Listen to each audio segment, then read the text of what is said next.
Okay, so moving on to our second topic, the role of LOSCT today. And it's a great pleasure to introduce Professor Sadashivudu Gundeti from the Nizam's Institute of Medical Sciences in Hyderabad in India.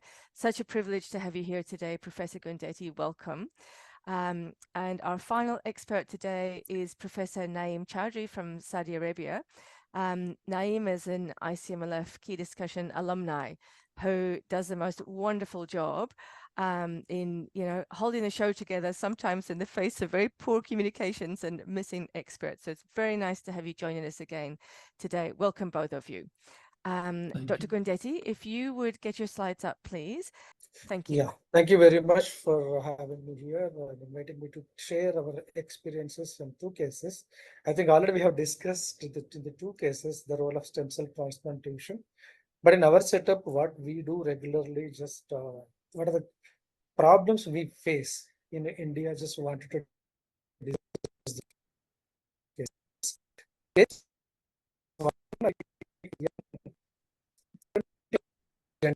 He presents with his sphenomegaly. Okay, they'll say something like the abdominal distension, early satiety.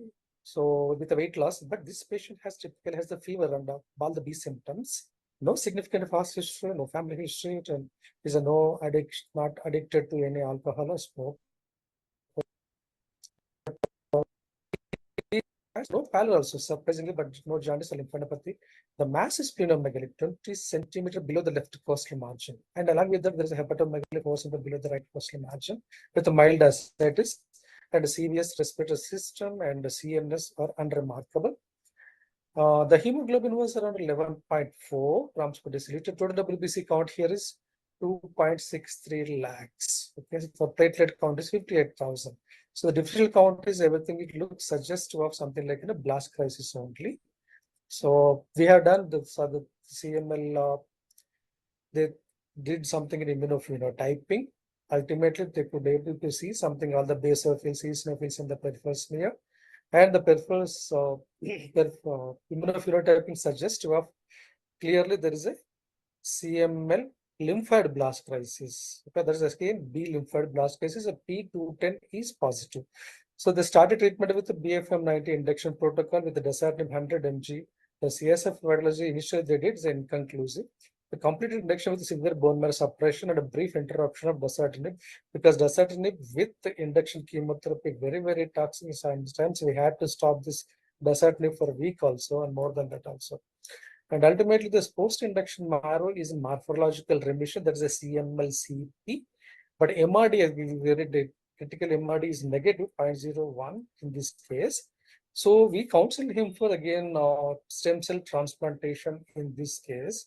So we did HLA typing of sibling because only one sibling is here. They did not match. Again, we asked for father to go for something haplo, but he's not keen because his elderly age. And we are searching for maternal donor. In Indian context is around more than 10 lakhs. So financially, it's a big issue. So cardboard is not feasible yet. So at present, he's in second month of consolidation treatment. So if unable to do transplant, because most of our patients, they can't afford and it is not available most of the time. What should be the best way of managing this patient? If patient undergoes allogenic stem cell transplant, is TK maintenance needed post-transplant? We have this. Summary of this case is the treatment of CML was very difficult in impressive setting because of the severe bone marrow suppression and other issues. Stem cell transplantation is available only in few centers, and only few centers the government is sponsoring in India. Difficult to find a match in India, especially we don't have such a good database to find a matched unrelated donor. Even though we have explained each and every point, it is very difficult to manage financial issues because it's very difficult to get the diagnosis to the stem cell transplantation. The counseling and convincing the patient and family of transplant is very difficult. Once we give some therapy, the patient is asymptomatic. They will, again, the last follow-up is very, very common in our Indian setup. So with this, I think we'll have some discussion on this. I think what is the ideal time to go for transplantation immediately or because the patient is not willing to go for transplantation. Next things we have to think.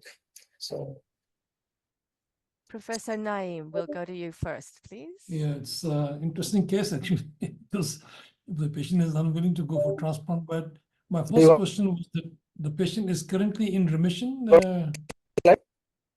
Is the patient currently in remission?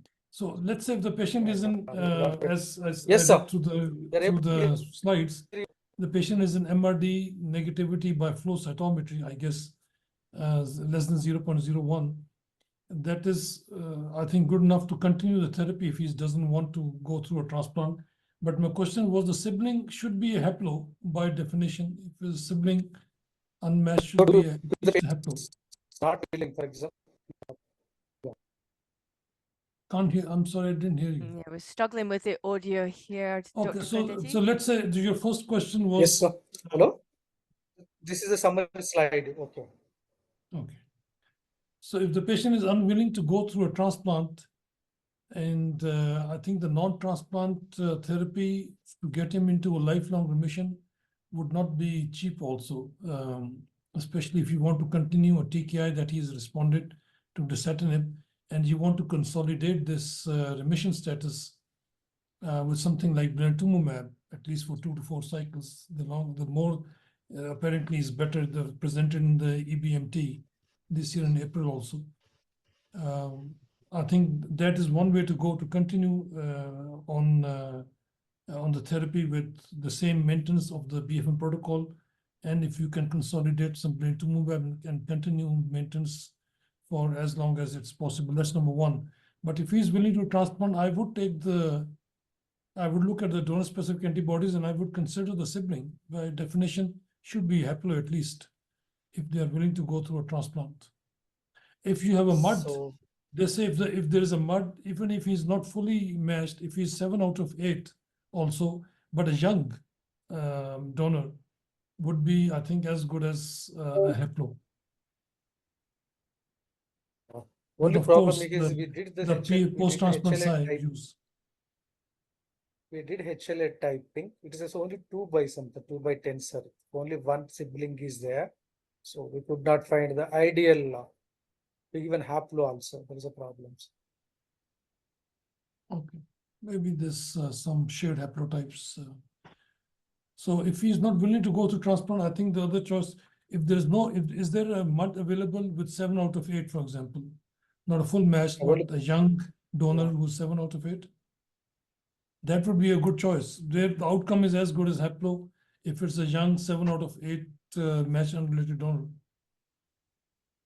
Yes, sir. But problem is here the financial constraints are very issue problem. We were doing transplantation under some state-sponsored program, but MUD, I think they have to pay for the stem cells. So it is a But huge the cost. non-transplant option looks like will be expensive. Is that covered by the government, you think, or? Yes, sir. At least, yeah, we are able to give the induction, consolidation, maintenance. So in our If state, that I is think covered, even then I would autologous. try to use blinatumomab at least 2 to 4 cycles, and consider if they go into an NGS negativity, and then continue on the TKI maintenance therapy. The second question that you asked was interesting. How long to use maintenance? Would you use maintenance after transplant? We normally, for acute leukemia, we do use maintenance therapy for transplant. And I would like your opinion from Michael Morrow and others also, especially for the one who are in blast crisis, they go through a transplant, the risk of relapse is high, so we use it. The CIBMT data did not support in a chronic phase patients who go through transplant, that it probably did not make much of a difference if they have already 100% donor chimerism and the BCR-ABL IS is undetectable. They probably do not benefit. But the acute leukemia was different centers have different options. We use it for at least 3 to 5 years if they remain negative. Okay. I don't, Dr. Michael Morrow, what's your opinion? Do you use maintenance post lymphoid blast crisis transplant? I think your point about differentiating between chronic and advanced disease is important. I think there was some data by the group published by the Fred Hutch about using imatinib and nilotinib post-transplant to reduce relapse risk, but that was a time limited, a year exposure. So that may be useful, but I think we're in a complicated area where we don't know which TKI to use post-transplant. We haven't studied all these other agents, and they're expensive and you can't get them. That was just banking on the safety and the broad knowledge of imatinib we had really. In advanced disease, lymphoid blast crisis, positive ALL, I don't know if we have an answer on when to stop. I think we tend to continue it almost indefinitely in many patients. I asked my peers at other centers, and I don't know if there's any published data to this, and others might know, but we continue it even beyond 5 years in some patients for maintenance. Naeem. Thank you very much, Professor Gundeti. A nice case. So about post-transplant maintenance, what our institutional policy is, obviously in chronic phase, post-transplant maintenance is not required. But in accelerated phase and blast crisis, might it be lymphoid blast crisis, myeloid blast crisis, or MPAL, we give post-transplant TKI for 2 years. And then we leave it. And we continue monitoring, obviously, the PCR transcript 6 monthly. And this is how it is, and it has done very well. So the longest remission which we achieved post-transplant is more than 15 years. And one of our patient relapsed 10 years post-transplant, but interestingly, that patient was TKI naive. He was transplanted in an era when TKI was not even available. So post-transplant relapse, we have given him TKI and he's doing still well. So our institution policy is 2 years post-transplant in blast crisis. Dr. Gundeti, would you like to respond? And then Hemant, and then Mike, please. Yeah, same thing, madam. This post-transplant 2 years maintenance, I think people they advise.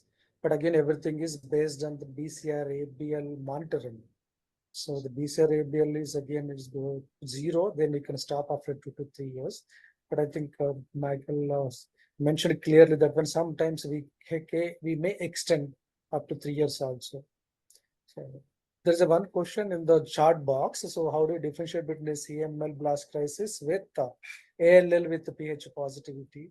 So, but this patient has clearly massive splenomegaly, eosinophils, basophils in the periphery, and as well as so the BCR-ABL is P210 is positive. So we thought in that way the CML blast crisis than pH positive ALL. Yeah. So please. Hemant, Yeah, sir, I please. think some of them present like this. That's sometimes it's difficult, but the way the patient presents clinically with massive splenomegaly and liver, this looks like a blast crisis from the underlying CML.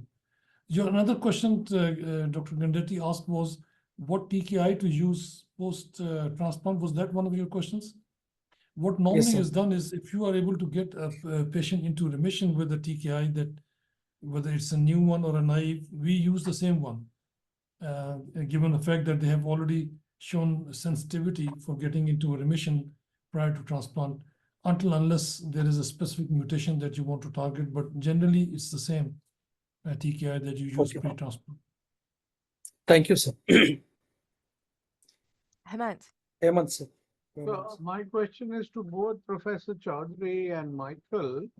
Like for MRD monitoring in a patient like this, CML blast crisis, is it sufficient to do the RT-PCR for BCR-ABL, or should you do a flow-based monitoring for MRD? Michael, you want to address this, or you want me to? I can ask a question and answer a question at the same time. I think the problem with this, like for example, in this case, you might revert to chronic phase CML, so you may still have BCR-ABL positivity. So I think you might want to favor flow-based, and much like how we've changed the definition of chronic phase CML. If you have very low evidence of flow for B lymphoblast, we now consider that high-risk disease. So in the setting of transformed disease, clearing the B lymphoblast, by flow is probably the more relevant question in a transformed case than the BCR-ABL level. I think we struggle with chronic phase CML patients with low-level positivity. Is it coming from non-proliferating elements, other sort of nuances like that? That would be my answer. The question why I had my hand up was I wanted to ask which TKI, and I think I heard whatever worked, but then I immediately wonder, do we have enough data to say that dasatinib and other TKIs are safe in the post-transplant setting with regards to GVH and immune modulation and et cetera? I don't think we haven't studied it in an organized way as much as I'd like to see. Hemant, You're is that an absolutely correct. old Actually, hand? there's not much data for the safety, but I Yeah. think they've taken it from for long-term use of a non-transplant patient, and they just try to just overlap it and on a post-transplant patient. But there's no clear-cut long-term data available for the safety in certain number of patients that how long to use it. That's why different centers have anywhere from 2 to 5 years of use if they remain negative. I'm not discouraging, and I'm just raising the concern we might have in using certain TKIs in the post-transplant setting for long periods of time with complicated other, There can be, especially with these the ones like ponatinib. I have 2 patients that I've seen over the last 2 years who developed a stroke post stem cell transplant because they were on ponatinib despite the fact they were on aspirin. So it can be an issue. absolutely vascular toxicity and immune modulation. Dr. Malhotra had a question, but he stepped away. It looks like we lost him. It might have been an old hand. But Dr. Gundeti, would you mind getting your slides up, please, for your second case? Yes, sure. Thank you. And that might take a few seconds to get the slides up. Hemant, if you're there, if you still have a question, or Naeem, would you like to round out discussion on that first case? Yeah, I think it was very well explained by from all the comments. The question would be if it is permissible, the transplant would be a good choice. Otherwise, I think continuation of TKIs with whatever you're trying to do for the ALL should be the choice of therapy. So I would agree with Professor Naeem Chaudhri 100% that without transplant as well, it's not a cheaper solution to go on with TKI. So Professor Gundeti, it's a tough time. So Yes. The transplant and continuation of TKI for a longer period of time, sometimes you think the transplant is much cheaper than continuing TKI. And the bleeder-to-move option is rightly pointed out by Professor Naeem Chaudhri. Thank you so much. Yeah. Thank you. Because in India, we have the generic dasatinib. So very cheap people, they'll think in that way. Okay. But okay, our slides are visible now? Yes, thank you. Yeah. This is again a different case. Either multiple TKI mutations. A 26-year-old lady was referred to our center for GPAP. I think initially we used to have the GVIC International Patient Research Program in our center in 2010. So with again, there's a massive splenomegaly, but she married, had one daughter, but she presented with pallor and masked splenomegaly. Again, this 18 centimeters below the left costal margin. If you take them into any risk scoring system, she falls into either SOPAL or something LTS high risk only. The hemoglobin is 7.2 gram, WBC is 4.51 lakhs, I think. The platelet count is around 8 lakhs.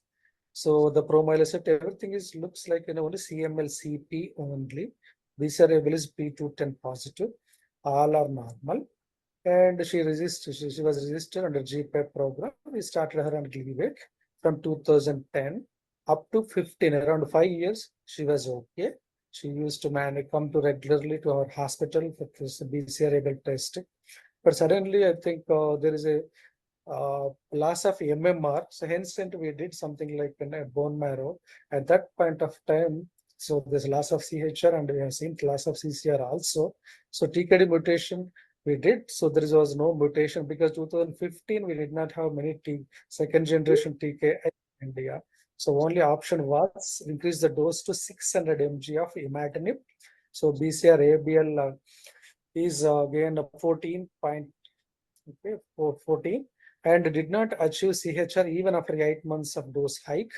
So 2016, we had something like nilotinib introduced into the Indian market with a patient assistance program. It's very cheap. So with that intention, we started her on nilotinib because there's no TKD mutation was detected at that point of time. Again, after 1 year, again, she lost her CHR and MMR. So we did TKD mutation testing, this F359V. This is resistance imatinib as well as nilotinib. So hence we switched over to something dasatinib 100 mg per day. So again, within 1 year, this BCR-ABL is 100%. She did not respond to dasatinib also. Again, we have done the TKD mutation testing. This time is F317L. We sensitive to dasatinib and nilotinib. but she progressed on dasatinib. We don't want to use this nilotinib. At any time this progression of only CML-CP, we have to use the drug 400 mg twice a day. So hence we started her on 400 mg twice a day of nilotinib, and hemogram it was coming to normal. But at any point of time, her platelet count was more than 4.5 lakhs. That means she qualifies to accelerator phase at any point of time. The BCR-ABL decreased from 100 to 50% now. And March 2019, again, loss of CHR, the BCR-ABL increased. So TKD mutation testing again we have done. So 317L, F19V resistance again nilotinib, because she was on nilotinib. This time we did, if we could find the nilotinib resistant mutations, and a counsel her for stem cell transplantation, could not proceed due to sibling donor 6/10 match. But at that point of time, she is not willing. But now, because of financial constraints, at that point of time, this state insurance program was not approved in our state. So now we are able to do the transplants under the state insurance program at free of cost. So continued nilotinib for 3 years, because she has come from a different place from Hyderabad. So she was in a different hospital follow-up. Ultimately, she came to our center 2021, because she progressed on multiple lines. We have left with only bosutinib at that point of time. But bosutinib she was using, and ponatinib also 15 mg intermittently, because there was no mutation at that point of time, only nilotinib. But this time, Jan 23, we did again TKD mutation testing, 315I mutation detected. So she visited our center for assemblies under a MAP program, the Managed Access Program by Novartis, to supply the asciminib at free of cost to all the patients. Now she is on asciminib 200 mg twice a day. So recent hemogram is CHR, BCR-ABL is 0.6072.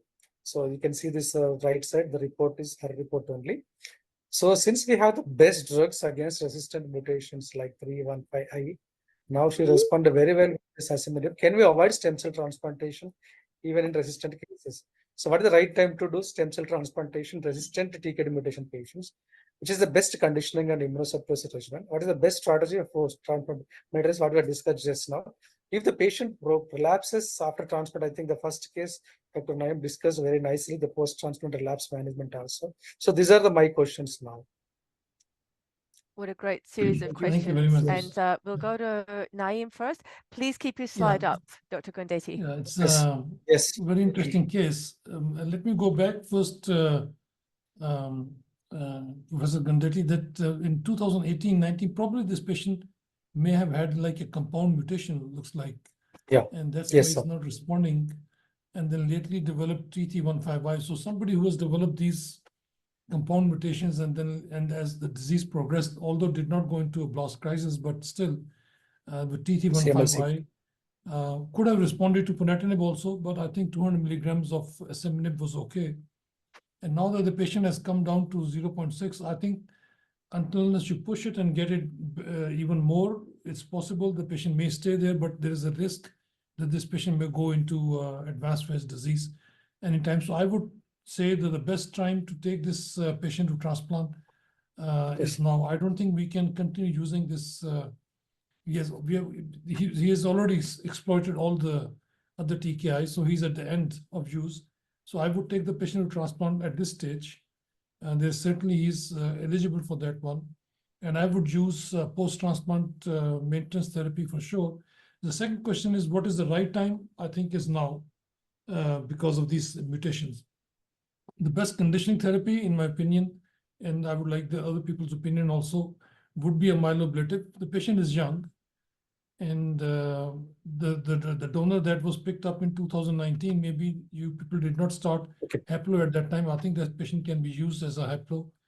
And I would use post-transplant relapse management would be to use a TKI, either asciminib or ponatinib for the risk. But if he goes into a deeper response now, pre-transplant, and by day 30 and day 60, he went through a chronic phase and goes through a transplant, you can actually monitor them very closely and start them on maintenance even after that. But he's high risk.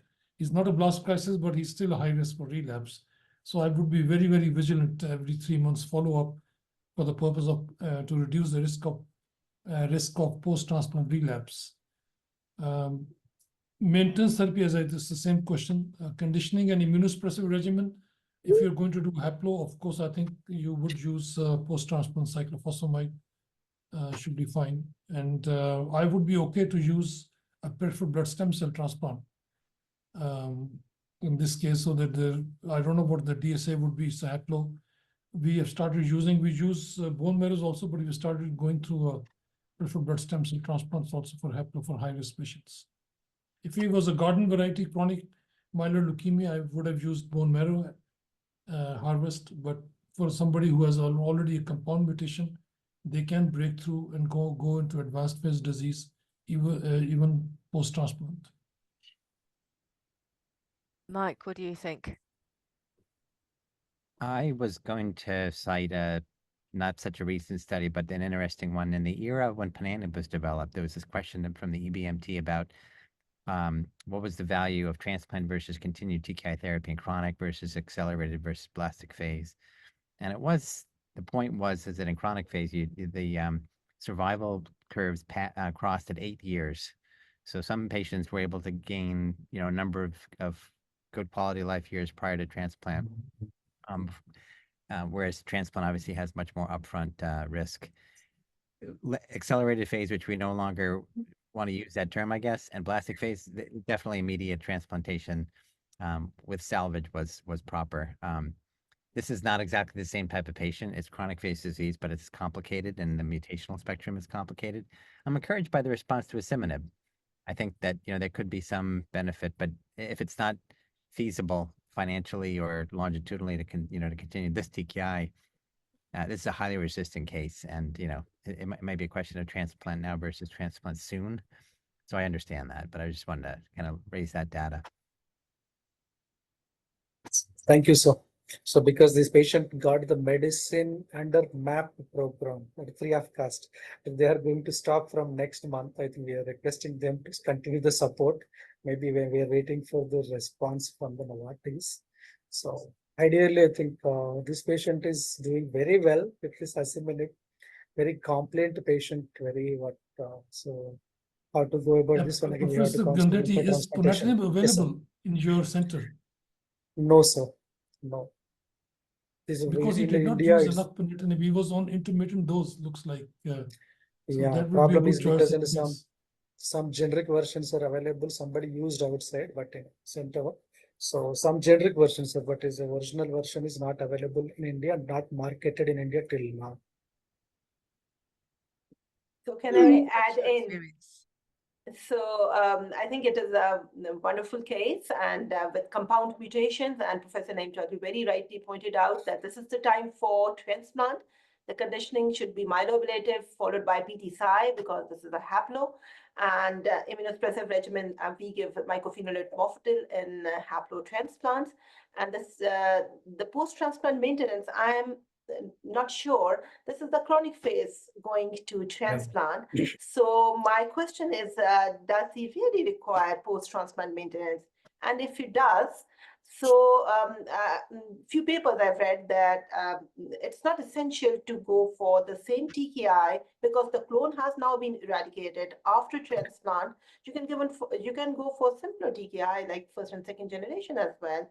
But I'm not sure that in this particular case, would we require post-transplant maintenance? And in the case of relapse, obviously, we'll go for DLI with TKI. It's a good point. I mean, I think very valid point.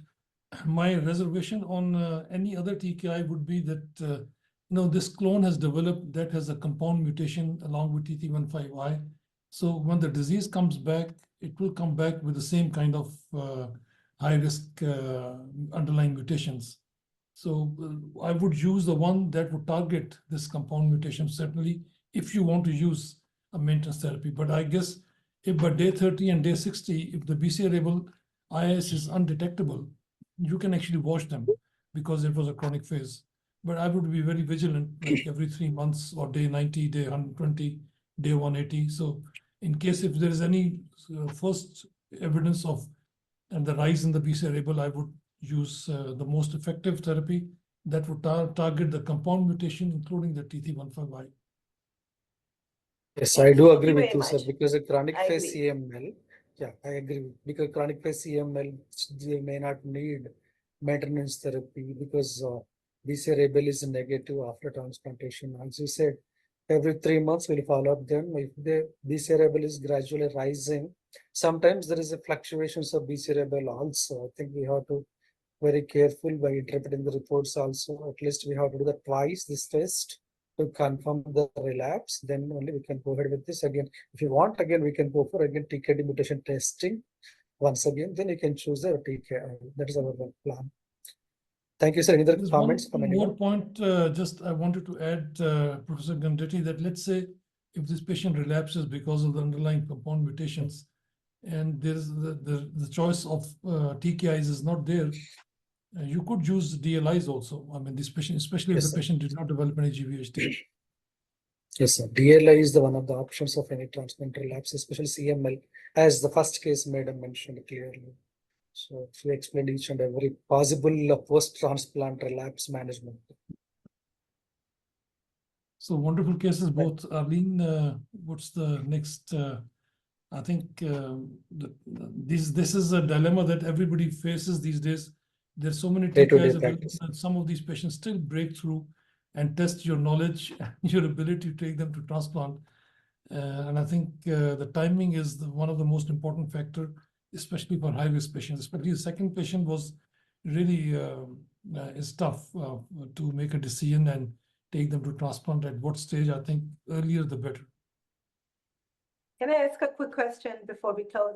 So for haplo PTSI, Professor Naeem Chaudhri and Professor Mike Ball, can we reduce the dose? That is 50 milligram on day +3 and +4.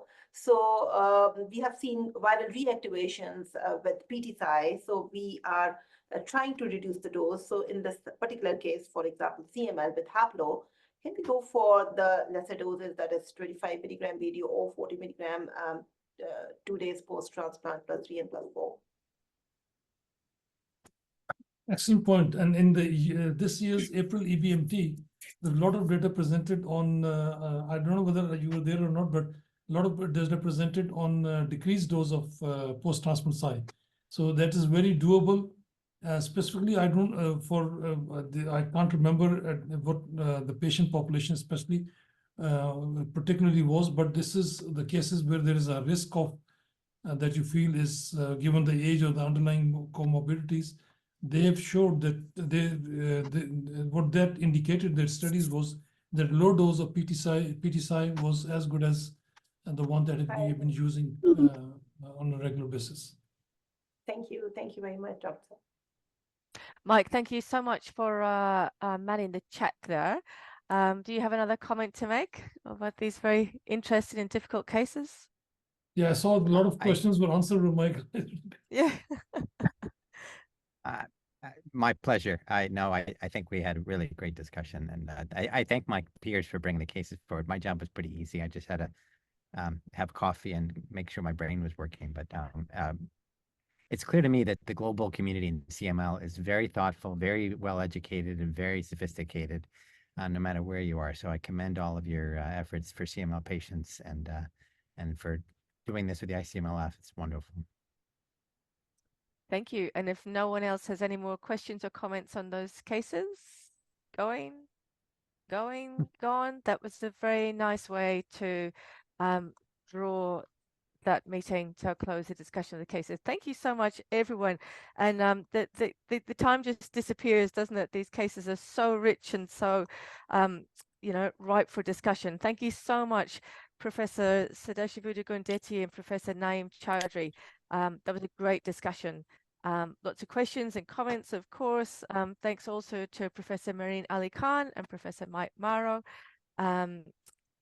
I'll try and look through those questions in the chat and find some that didn't get answered. But I think Mike, you were pretty on it there. So we hope to see you all again soon. The next South Asian discussion will take place on Wednesday, the 26th of June, same times as today. And I hope lots of you are even more excited about this, given that discussion there about mutations and mutation testing. This time we'll be going back to the CML laboratory and asking how to get the best out of the laboratory in low and middle income countries, given the often impossible task of meeting the 2023 ELN laboratory recommendations. Have a look at that great team of experts who will be leading those discussions. Please join us for it. I'll send links to you soon. And on the subject of links, if any of you have problems or issues using the links, just get back in touch with me. I'll fix it for you. These things happen. They can be unpredictable, but I will sort out your problems for you. We also hope to see you online. If you aren't already familiar with the Knowledge Center, please go and check it out. There is a wealth of knowledge in there with lots of dedicated modules. And there's a major new module, the Next Steps in CML Management, which is currently in development with initial releases in sight. One of those presentations will be by Professor Mike Morrow. It's combined treatments, I think, and there'll be some great new presentations in there. So please get yourself up to date with the Knowledge Center and look out for new things soon. If you want to keep up to date with what's new in CML, please check out our website, sign up for the newsletter. We'll send you papers of the month, keep you up to date with meetings, webinars, and links to summaries of conferences or discussions. Also via the website, you can engage in our interactive case discussion forum, where we take difficult or interesting cases to key experts in the field for advice or commentary.